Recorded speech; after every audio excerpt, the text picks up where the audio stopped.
It's my time, it's my season, and I've got a good reason to open my mouth. Gonna let it out, open your mind, grab your friend, hope you listen to the end. The vibe is good and learning meets on She Who Speaks. Hi, welcome to another episode of She Who Speaks. I'm Renee, lover of a good laugh and all things behavioral. With me is Marilyn. She's unassuming, but with a good listening ear. And the unstoppable force with an angelic voice, the Lady Love Min. Together, we are She Who Speaks. And I know what you're thinking. There are 4 people on your screen. Who is this guy? So we're going to pause and ask this guy, who are you? What are you doing here? First and foremost, I am in trouble. Anytime the numbers are not in my favor, I know I'm in trouble. But I would first start with the most important thing is my name is Denard Fenaud. I'm of Haitian descent. I'm 36 years of age. But the most important thing is that I am a husband, a father, a friend, and also my favorite fruit is a cucumber. Oh my God. Yes, love you. Stop it. But the short version, everybody's hated already. But the short version, I think this leads into more about me is that you all know that as women, that skincare is a very big thing, and cucumbers are good for that, but they have many uses, food and everything, 95% water retention and antioxidants. So it has multiple uses. And so as an evaluator, a counselor, a pastor, a social worker, I learned that you can put everything into one and to use it for God's goodness. So that's what I am. I am a cucumber. I love this guy. Suspicious. Okay. You redeemed that because I'm like, Denard, I've always known you're a little different, but where are we going with this? Well, we're so happy you're here. And with that intro, you can already tell this is going to be a very interesting time. We always have fun when Denard is around. He's no stranger to any of us. He's family, but we're so excited to be able to share him with you today. And I'm looking forward to the excitement. So I'm going to jump right in with the first question. Denard, there's always this talk, right? Where sometimes guys particularly say that women are difficult to understand. And so my question to you, as we talk about this concept of men and what men want, my question to you is, are men as equally complicated to understand? Like, what are they really looking for? What do they want? Well, I want to make sure I preface this, and hopefully my wife is not watching this. And shout out to Oda, my best half. So I do want to say to start with, and you all know from my worldview as a Christian, I think it's important to start with this. And I'm writing a book actually on this. And the beginning of understanding for what my wife and I call as a purpose mate is that you do not understand your mate. And so one of the biblical examples that I'll throw out there, and then I'll just get a little ratchet afterwards, is Solomon. Solomon is actually considered one of the wisest men, not just in the Bible, but historically. And what we see through his story, Solomon actually coined a little bit of buoyancy, the concept of buoyancy. But one of the things that through his story and his narratives, he says that he did not understand is the complexities between a man and a woman. Right. And so for the wisest man to still have difficulty in understanding it, I think that that's one of the things that would help us to begin understanding it's not Denard's job to understand Oda, my wife, but it's an opportunity, and it's more generous to position it where from the standpoint that Oda has an opportunity to tell me more about what makes her different, beautiful, and unique. So does that make sense? Yeah, it does. And that's beautiful. So it kind of feels like the only way to fully understand what men truly want is to ask them, to get to know them. Yeah. Okay. And when you ladies say that goes both ways, right? because I think that that's the ultimate flaw, right? So I'm also a group facilitator. I lead narcissistic abuse groups. I lead separation divorce groups. Wow. I lead groups where people are dealing with coping and healing from heartbreak. And I just want to preface this, right? Because I believe relapse is like a concept where I'll talk more about it, but it's a process, right? It's not a person, it's not an event. And so we try to understand people instead of letting people, and I want to preface this because this is very important. I said the beginning of understanding is knowing that you don't understand, let them tell you, but it's also you have to be able to authentically, sincerely lean into an understanding that be curious. You know, I call it turn to wonder. It's just like the anomaly we see in the Bible where the Moses and the burning bush. It's something that you don't see always, but it's something that should capture your attention and cause you to lean into saying, not the question is, oh, why did you say that? Or we believe the person. And I know you ladies heard this before. Man, I believe this is my soulmate. I believe this is the person for me because they finished my speech. That's a red flag. That is a red flag. Because the moment that person, you believe that person should be intuitively knowing you, you're putting them in the position of God. Ooh. All right. Wow. I think we can finish this conversation right now. Right? That's not going where we. I like what you said about the fact that there was 2 points. First, about the fact that we have to let you know what we want.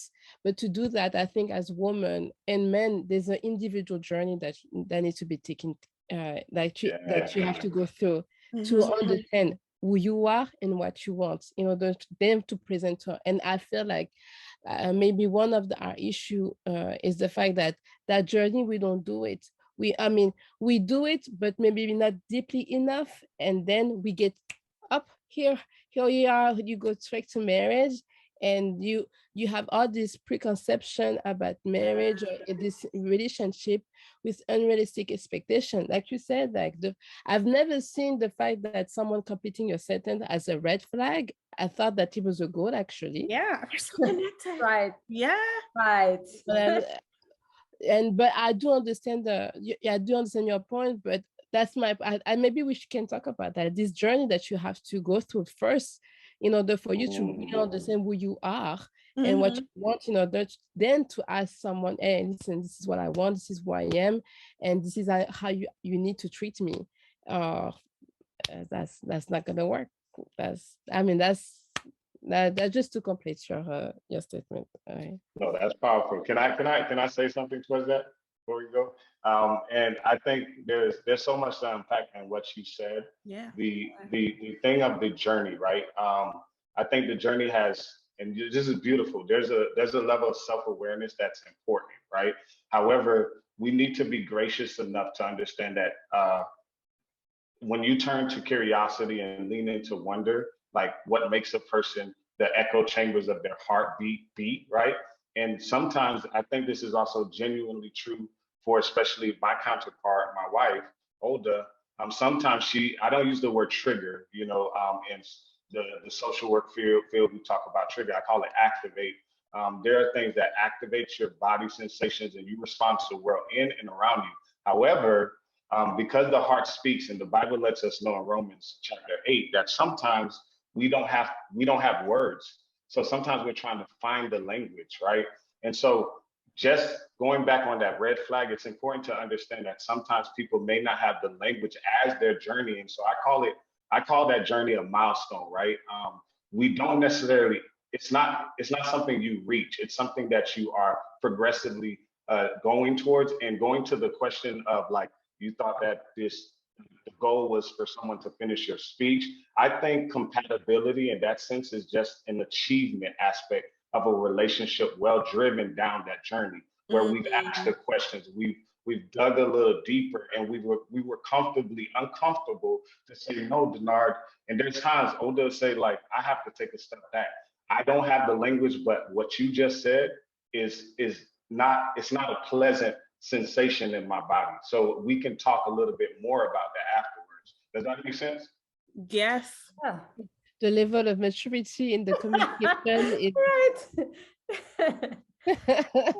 Not attainable. That's nice. But I do have a little question, just to piggyback on Renee's question, because she asked, are men as complicated as women? So, and one of the attributes of men is that they don't express as much as we do, but they have the tendency to say that we are complicated. So, my question, I guess, is like, how do we balance that communication? So, because I think that men are more complicated, in my opinion. than women. I wonder why. Because we say what we think, we say what we how we feel, we say it. I mean, sometimes we don't say it because we want you to ask, but but we're pretty good in communication when men are not. So how can we, I guess, balance that communication with men so that we are on the same page? I don't know if my question is, if you understand my question. That's spot on. And if I can, I think, and I would actually like to throw it out to the ladies afterwards, because I would love your take on it too, because I think that may be one of the first things I would like to shift our conversation in, is that the notion that, see, love is one of the prerequisites of love, which is why I think people are not complicated. I think people are complex. I want to shift the language a little bit. And because like when we use the word complicated, it already has a negative connotation to it, right? But if you have like a fixed versus a growth mindset, when you have that growth mindset, when you know someone is complex, the dignity and simplicity of it means that there's more layers and beauty to that person, right? And so I'm looking for the opportunity to dig deeper, right? And so the other thing I would say, and it's beautifully put, and I love the way you shared, like this is my experience, and I think, and I want to preface this too. The moment a person says they're a relationship expert too, I think you should run the opposite direction, right? Because I think there's no such thing as an expert in relationships. I think there's no monolith and there's no one size fits all with relationships. What I do think is that we're all working towards trying to figure it out, right? And so with that being said, from that paradigm shift, when we think about the complexity of relationships, then we can come to that stage of that conversation where it's, and I want to say this, and please don't throw stones at me. Love's prerequisite is to remove self-righteousness, right? And so when you say that, I believe I'm a good communicator, I believe we communicate very well, it puts you in a position to try to determine for someone else what they are interpreting or what they're understanding of what you're sharing. So have you ever been in a situation where you said something and the person repeats it, right? Or they try to resonate it with what you said, and you're like, that's not what I meant to say. But with men sometimes I think, and that's why I don't want to too much gender role communication. I think what I want to do is give us a human side to communication. And the short version of this is that I think we need to treat communication with adults the way we treat communication with kids. We need to give grace, right? And I think too often we come with the notion that because you should know what you're saying, or you should know what I'm saying, that you should understand, right? And I think that creates the problem. Understanding someone doesn't actually lead to comprehension, right? Because the person is still going, love me, you highlighted it. You're still going through that journey. So my question to you too would be, what makes you believe that you are a person that communicates your emotions well? What are the indicators that your mate gives you, or your partner or your spouse, that lets you know that you are a great communicator? I think for me, well, it's expressed. At least it's known. It's communicated. And I guess it's also the how it's communicated, depending on the context. Maybe because as for me, and if it's relating to my to my emotion, I just deal with my emotion. I'm not. Let's say there's a situation, I'm talking for myself. I know that I will articulate how that situation make me feel, but I will not attack the person. Like that's little thing, like that's little tips like that let me know that I'm trying to really focus on yeah. How did you say, not my trigger, but my activated, not your activator. So I guess for me that's but I know that was a journey. Like the way I was raised, there's not such a thing about great communication. But I know that that's something that I had to learn, and I'm still learning. So for me, I guess that's one of my indicator that I guess I'm aware. I did that self-awareness about what I'm feeling, and I'm okay expressing it. But also I also aware that there's a time. Like, is it the right time right now to communicate that? Are you that the person I'm talking to is ready to receive them? Like, that's little thing like that I'm taking into consideration that I think make me a better communicator, if it's not a great. Okay, y'all don't make me take off. I gotta take off the wig real quick. We gotta get serious. Whatever. Right, because y'all being too nice. Okay, I think Aaron, Renee, I would really want to hear from you as well on this. And if we go back to this, I think what I'm trying to highlight is that you are not sufficient enough of a standard to be able to determine a two-way street communication. A healthy conversation. You yourself cannot determine that. And so what I'm trying to get to is, and Lord help me say this, because I know Love Me is going to stone me. I think it is beautiful that you expanded the language to say that there needs to be a level of self-awareness. It's a journey. And one thing my dad teaches me is that active learning means you also actively teaching. And so a good example of this would be, I remember a young lady in campus ministries, she got fed up with the relationships of the guys in church, right? She's like, they're a waste of time, they're lame, da, da, da.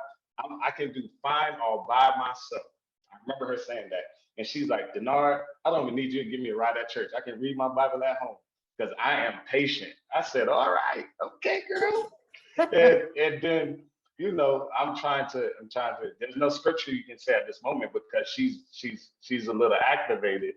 And so we talk, we get to the point where, and I share some of these skill sets because I think there's some times where you can't just go to a therapist, you can't go to the scriptures, you need help right now. Like my little brother, Denard Fenaud, shout out to him, he's a school social worker. He always talks about you can't be too cute when you really need help, right? And so in that moment, she needed some self-regulation skills. So I needed to raise her awareness by asking questions so that she can hear herself speak. And so I said, well, if you're by yourself, how can you determine your level of patience, right?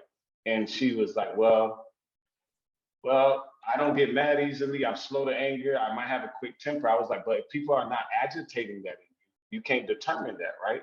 And if nobody tells you that you're a good communicator, you're patient, you're loving, and just to kind of bring this back to the biblical sense, like when we use the whole concept in 1 Corinthians 13, the mindset is that the indicator of what love should be is not what the other person should be, it's what you should strive to be.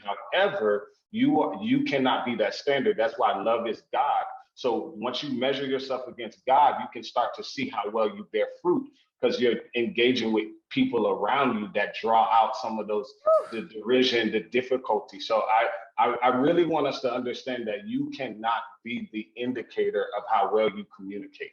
However, you need to be confident that I've actually shared my heart with a person. And this is why I'm telling you, ladies, we can stop this podcast right here. I'm like, it's not going where we were planning to go. No. But it's like, remember I said that twice. At the third time. But, okay, so I have a question. I'm gonna get him somewhere because Please go. So I have one more question. After that, I'm done. So is it wise to say that women have some attributes that men don't have? Let's start here, and vice versa, and vice versa. Yeah. Now, I don't want to go too much into the psychosocial side of it, but I think yes, and I like the way you're setting me up. We call that lead the witness. And so I want to be careful on how I answer this. Yes, there are differences, but the difference doesn't make the difference, right? The difference is what we should celebrate. And I think sometimes we get too hung up on our differences. We can't actually find the commonality. And let me lead into this as well, because I think that's a beautiful question. When we celebrate the differences, it's because we start to recognize, like, for example, you'll notice, like, when your partner, your spouse, or your mate, or the person that you're interested in, they might be really liking the same show you like, right? And that's when you start to notice more about them, the details of the things that they like. So the difference doesn't make the difference there. What makes the difference is the commonality, right? Mm-hmm. The common ground that you share. So although, that's why I'm framing everything around our humanness. Relationship actually celebrates the differences in our roles, as in our gender roles. However, it's not what actually encompasses the love language. What encompasses the love language is when the echo chambers of the heart, because only the heart can reach the heart, right? Then when you're heartbroken, heartbreak, and listen, ladies, this is important. I say this all the time. What we can learn from heartbreak is that it does not discriminate. What we can learn from that is that in that same sense, it's not differences that make the difference. It's the fact that we are all humans going through an experience that we want to share with someone else, right? And so, yes, we are different. And I think we should be aware of that. However, we shouldn't stop there. Does that make sense? Mm-hmm. Okay. Yeah. That's so different. Listen, I was prepared for a good conversation and fun time, and like my brain to like explode a couple times. I don't get speechless a whole lot. I have nothing for you. Because we're digesting everything you're saying, Yeah. and then you're giving great information. Let's be. Praise God. Yes. Wow. No, but Hey, did y'all record that? That just came from Love Me, because she never said anything good about me. So Record it. Yes, true. But these are great questions. I think it's important to consider these. And the last thing I'll say with this, ladies, because I didn't start here, I do think we also need to thank people for being themselves, right? So I want to start here by saying, too, I jumped into introducing myself. I thank you all for showing up and giving me space to share with you all. And while I say this, it's important, too, because I thought I was ready for a relationship, right? But when Oda, just to give context, June 17, 2018, we actually, we got married. You all blessed us as well by being present and journeyed with us. But here's the interesting thing. I'm in a little apartment, I'm emphasizing little apartment. And Oda comes in and she does celebrate her difference. She turns this apartment into a home, right? But I was only preparing to give her like a little shoebox space in this apartment, right? But she does this whole takeover, makeover thing. And the reason I want to make this clear is because in that moment, I realized that you can't prepare for a relationship. But what you should do is get prepared, right? And sometimes we get on this journey, Love Me, we think as we're starting to grow, we're starting to figure things out, that we're prepared for relationships. No, it's not about being prepared for relationships. It's just being a prepared person, right? In the sense that I'm ready for whatever this may bring. I'm ready for the journey. And going back to something we said earlier that's very important is that I think we fall in love with relationships than fall in love with the person. We idealize and fantasize relationships. So we start and remember, it's a roller coaster. So here's what I want to point out. A lot of people, if you know, I hate roller coasters, by the way, but the only reason I would get on a roller coaster is because I'm on the ride with someone I love, right? But you never start at the peak on a roller coaster, and love is just that. But a lot of us like to start at the peak. And so when it starts to go to that denouement and it's no more, it's anticlimactic. We don't know what to do with it. We start to catastrophize and overgeneralize. Like you'll hear statements like, you always, you never, and then the catastrophizing starts. You hear people say, well, now that this has happened, no one will ever want me. No, and what we have to get to this point is that we need to add a little pessimism or realism to our relationships and know it's two different people coming from different worlds that share commonalities that are going on the journey that love means said. So thereby it ebbs and flows. Does that make sense? Totally. Totally. I have a question because you're a pastor, a counselor, Yes. and you say you're 36. So I feel like you have that age. I'm not gonna say that I share that age, but okay. I feel like what we receive and what we're giving when you were in your early 20s and now, and what where you at? Did you get that information before you got married? No, that's beautiful. So my question is, as a pastor, as a counselor for our youth, to prepare them for as they start journeying in this relationship, then that's going to lead to engagement, to marriage. What thing that you wish you would have, that you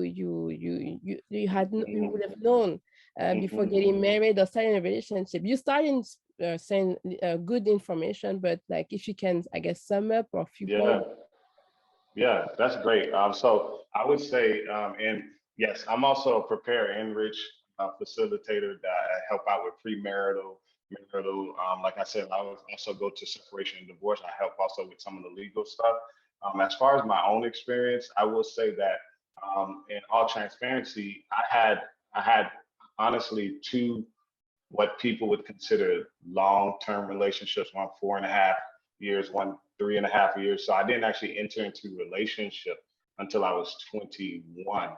And so, and I had my bout of suicide ideation in 2008 when the relationships faltered. I started questioning myself. So one thing I would say that I had to learn is that, and I think this is important for just anyone. That's why I think differences cannot be where we stop at, is that you are enough, right?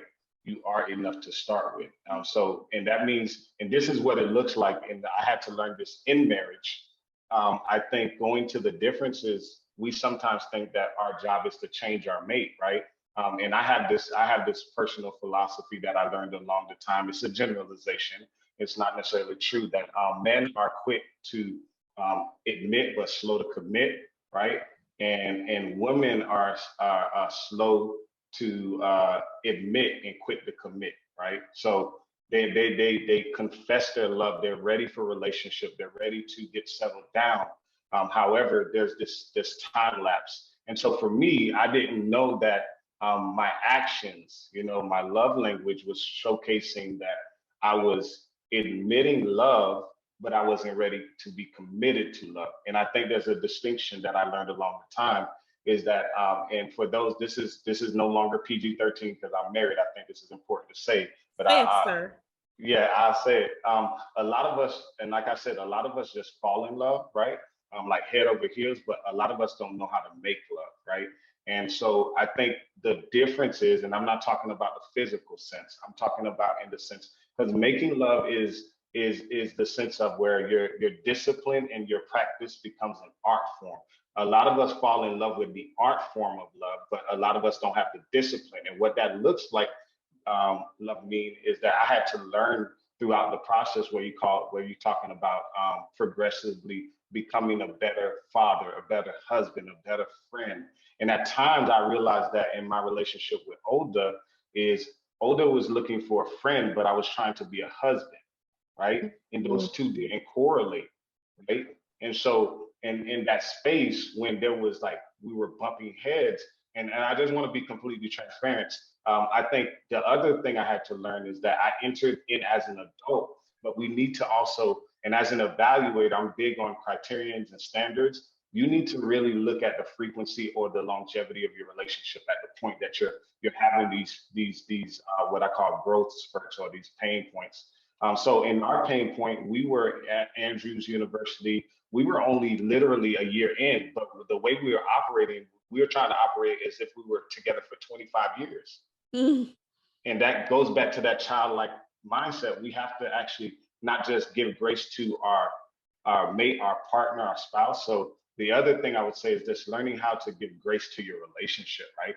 And really looking at it for what it is. You're in a 1 to 3 year relationship. Like, you're not really 25 years in. So stop acting like you're ready to retire. You know, you got some more work to do and you have to put it in. And that's all I would say on that. So 3 points mainly is that progressively better yourself and not try to change the person. The other thing is I had to really learn that making love is also learning how to do what you don't like to do, right? Which I didn't like when Oda is, and she would do this all the time. Like when I'm going out to play ball, that's because she knew I was going out. She was like, oh, pick something up for me at the store. I didn't like someone, but I felt like it was burdening me. But in her mind, she thought she was conveniencing me. At least you don't have to leave twice, right? Y'all smiling, y'all. Yeah. Please. Next time, let's have a chat with her. So this is the thing. Yeah, exactly. Oh, okay. Yeah. I didn't know. You're saving money, you're saving gas, you're saving your time, you're saving, Exactly. It's practical. That's what I'm saying. We are. Yeah, but now this is where the difference is important, right? It's very important. So so if I'm dealing with youth, I'm going to explain to them how this scenario is very important to me. Like in that same scenario, when Oda asked me if I was actually on the way, because I was done playing basketball and she wanted me to pick up the groceries. She didn't tell me she was cooking. She didn't tell me she was trying to surprise me. She didn't tell me she was on her feet all day. But when I said I was on the way, and this is where communication is important, and really having a conversation. We communicate, but we don't actually have a conversation about communication. And so to Olda, on the way means you're in the car and you're actually heading my way. Yeah. Right? Yeah. Yeah. But not to Denard. Denard What? on the way means I'm getting ready. So when Oda's outside, y'all got to catch this. Now, I know y'all going to feel this. I want you to sense all the body sensations here. So Oda's been on her feet for 3 hours. She's cooking my favorite food. And then when I said I was on the way, she thought I was 10 minutes away. So she's outside ready to get the stuff, right? All right. And so she has a thing in the oven and it's about to burn. I'm 45 minutes till I get to the house. I'm about to make a couple other stops. You're not on the way. You're not on the way. Exactly. It's okay. It's okay. That's time to bring her and to let her know that you understand. I am leaving. Yeah. I'll be here in 45 minutes. Yeah. That's what we do. This is fun. This is fun. That's exactly what I was saying about communication. Like we are very precise in what we say. For men, it's just okay. On my way. OM, not even on my way. I'm in my mood. I'm in the mood now to leave. So I'm on my way. I rolled on my left side, which is what happens when I'm getting ready to be on my way. But technically, I'm still in bed. Wow. But do you see how that helps though, Renee? Like now she knows, like, I mean, and it's not to change me, right? It shouldn't be like, okay, now I need you to understand what I mean, and I need you to do it the way I say do it, right? No, it's really now saying, okay, well, she needs to ask clarifying questions, or I need to ask clarifying questions at that point in time. So do you mean that you're actually on the way, and how long will it take you to get home? Right? Because that's the way she speaks, but that's not the way I speak. Okay, you're about to say something. Me? Who? Which one? Marilyn. No. That's because I feel it in my spirit. Yeah. That's exactly me, because I'm very detailed and like you, my husband is not.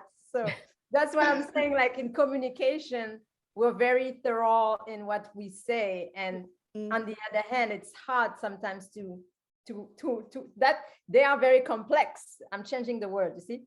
They are, in that sense, they're very good. Thank Wow. you. Thank you. Wow. I mean, honestly, so I enjoy, like my intro says it, I love all things behavioral. So like I'm in like my little heaven, and Wow. like my little brain's like like popcorn, it's just blasting up all over the place. Right. So when that happens, I stare wildly and grin. But there's a lot happening internally. So this is amazing because honestly, Denard, I thought we were coming here to talk about how complicated the male species might be, and what do they actually want, and what type of men are there, and what type of women do these type of men prefer. But instead, you schooled us and transition the conversation to help us understand that we're all equally complex. And the differences don't matter as much as the commonalities. And that, like, I'm just.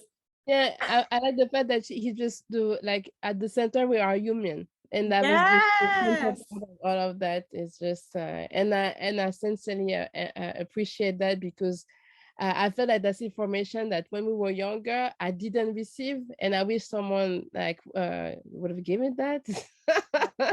And you are not 25 years old in a 1-year marriage. Yeah, right. yes. You don't have a 25 and also the grace aspect is important. Like you said, sometimes I do see a couple that just got married want to act like they've been in the game for 10, 15 years. Like, brother, chill out. You're a baby. It's okay. It's okay. Yeah.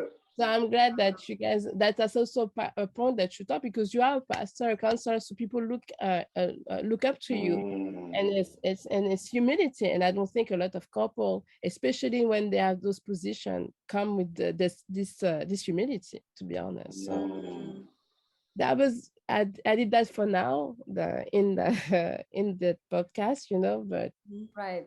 that's it. Yeah, any man watching us for this episode, they're gonna be so happy. You're gonna make them so happy. Yes. So do by a vote, like we never vote, but just by a show of hands, who thinks Denard should come back for something else? Because oh no, y'all, that's a setup. That's a setup. Oh wow.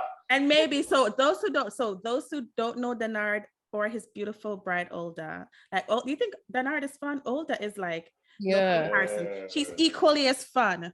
Come on now. So she's amazing. So maybe one day we'll have you both together. But for all of you that watched, just tell us what your favorite moment was. When did like the light bulbs go off for you? What did you learn today? Denard, thank you so much for gracing us with your time and with your wisdom and your humor and just with you. We love you guys. We appreciate you. Thank you for always supporting. And as we like to say, until next time, take care of yourselves and each other. We are She Who Speaks. Don't forget to like, subscribe, and share. See you later.